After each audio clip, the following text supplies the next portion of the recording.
good?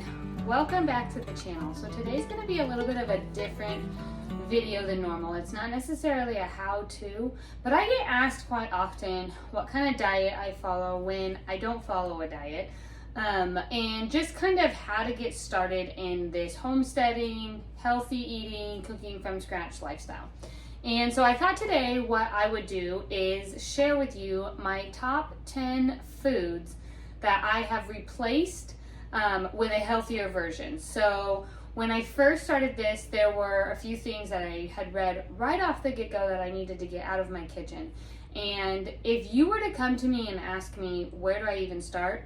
I would tell you to start right here. This is where I would tell you to start. And the reason for that is because as soon as you're out of something, if you just buy the better alternative, most of your recipes can stay the same and you just have to use the new switch. So I'll touch on that a little bit more as we go and it'll make more sense. But let's go through the first ones. First, we're going to start with salt.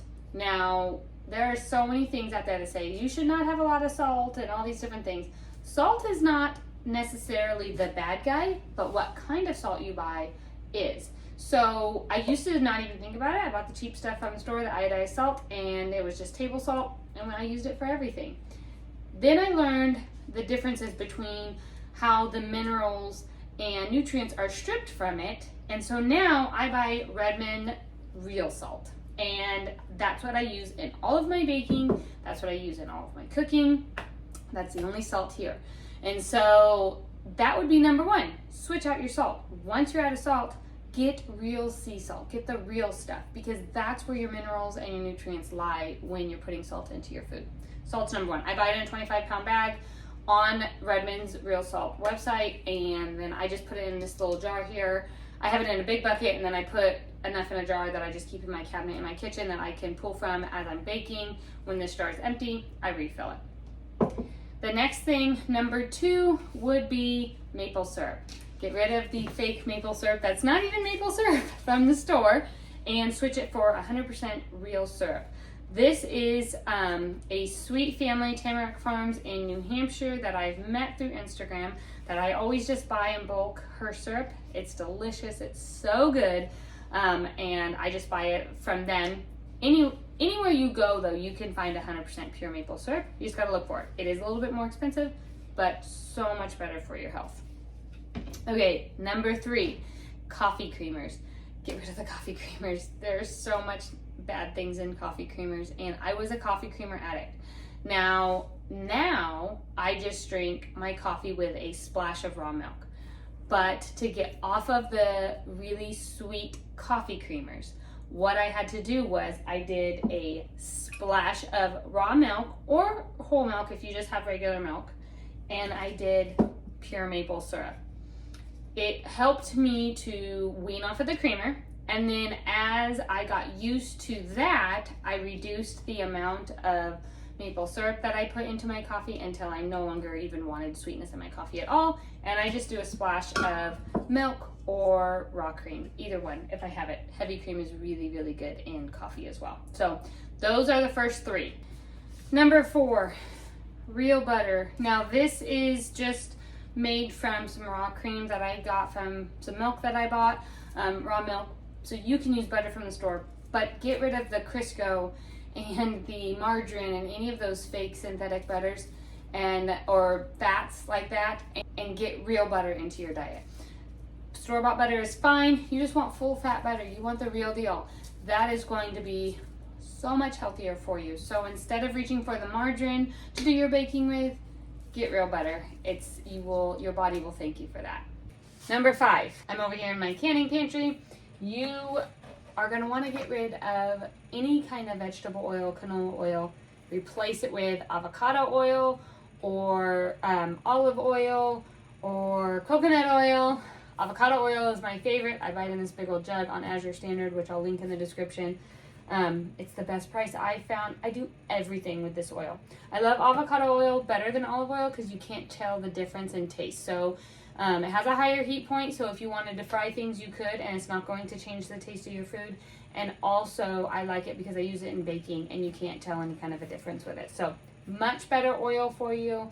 than any kind of vegetable oil, canola oil, or any kind of oil like that.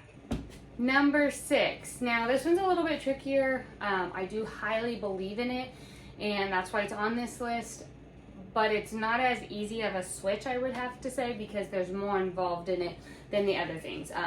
And most of it is you can't just buy them anywhere. You have to have some special equipment, and there's a learning curve in the baking process of it. But that is switching your all-purpose flour to whole grains.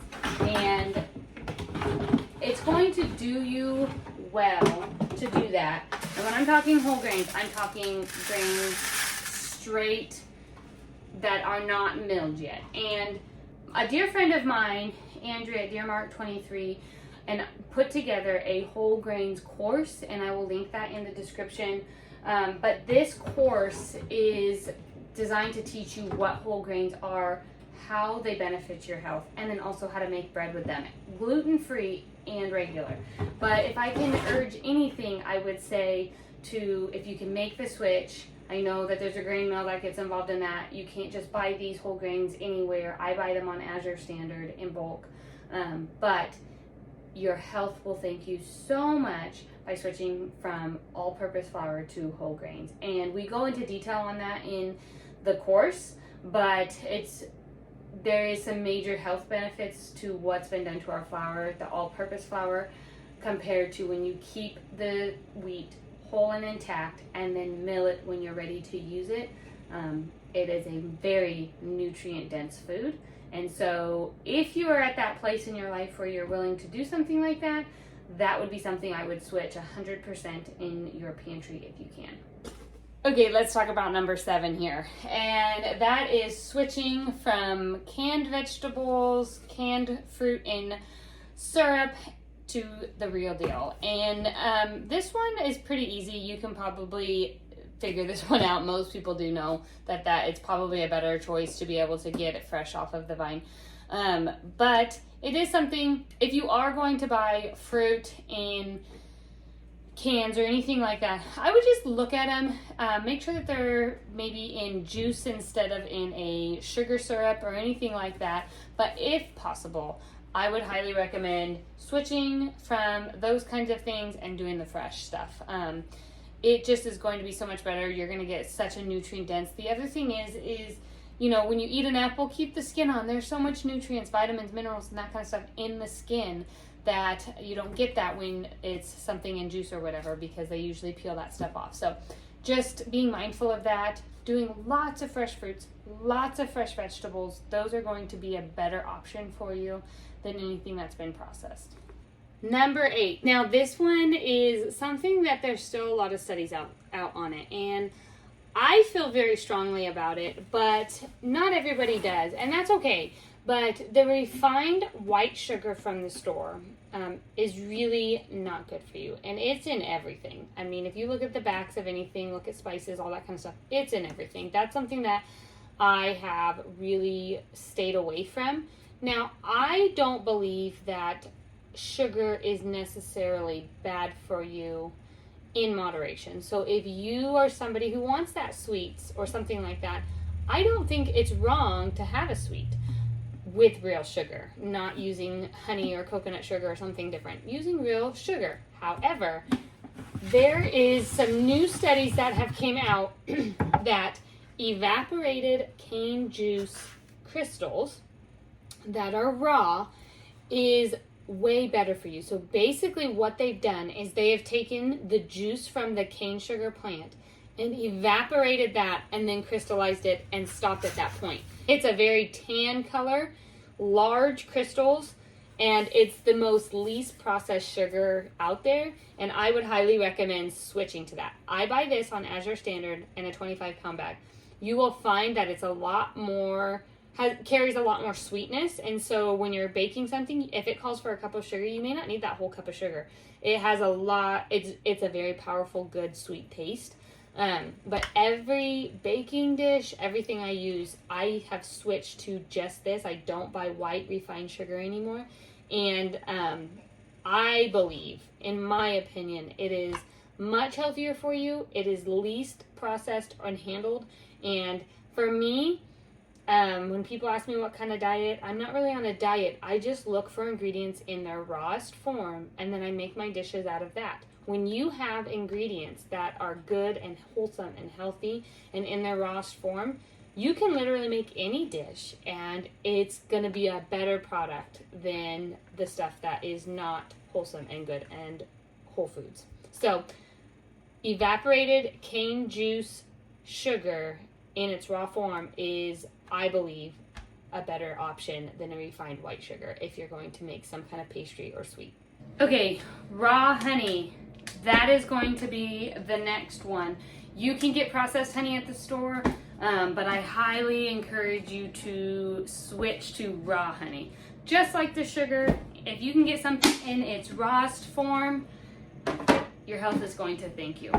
I have bought a 5-gallon bucket of raw honey. Oh, it's probably been 6 months, and we're about halfway through it. So it'll last me a whole year. I'm really hoping I get the opportunity to buy 5 gallons again because it's been fantastic. Now, this was straight from a beehive that I'd gotten. A good friend of mine has friends that are beekeepers, and they were coming to town, and she asked me, hey, they're going to bring some of their honey. Do you want a 5-gallon bucket? It was a phenomenal price. And it was in its rawest form, like rawest form, so it's still crystallized. I usually heat it on the stovetop very, very, very low and let it melt a little bit, and then it's ready to use in all my recipes. But it is in its rawest form, and that's what I'm looking for. So if you can switch to raw honey, now I know Costco, Azure, they all carry raw honey. But even if you can get local raw honey, that is going to be your healthiest option, is if you can find a local raw honey local to you. So switching from a processed honey to a raw honey is going to do very well for your health. Okay, my last food swap that I would do, healthy food swap, would be an aluminum-free baking powder. So if you haven't really looked into it, aluminum is very not healthy for you at all, and it is in some of our foods. So being mindful of that and trying to remove it out of our diets is really important. And so finding baking powders that are aluminum free, same with deodorants, that's not a cooking thing, but get rid of the aluminum in your deodorants, please, if anything you do. But I find mine on Azure Standard, or I have a local Mennonite store that also carries it in bulk, and so I'll get it on either one, whatever's convenient at the time for me. So definitely I get it in a big, I don't even know how big it is, but it's a big one, and then I put it in a 1/2-gallon mason jar to keep close in my baking cabinet, so that when I just need to pull from it when I bake with it. But definitely get rid of that and swap it out for an aluminum free one. So that's an easy swap. I hope that these 10 food swaps were enlightening to you and easy for you to do. I think what people don't understand the most is that healthy eating starts with the ingredients. So you're only as healthy as the food you put into your body, and if your ingredients aren't the healthier choice, the food isn't going to be. Sometimes the food is not necessarily the bad guy.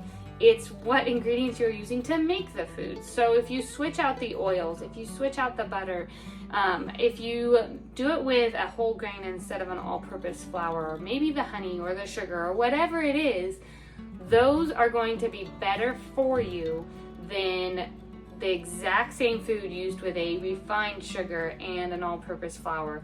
You can make those easy swaps, and you will be amazed at the health that you will gain from it. So I hope this video was helpful for you. Make sure to like and subscribe to the video. I send out one new video every single week. Jump on over to the blog. I send out one email a week over there. Join our homestead community. I send out recipes over there, and farm life, gardening, canning, all of the things like that. And I hope this video was helpful. We will see you next time. Take care.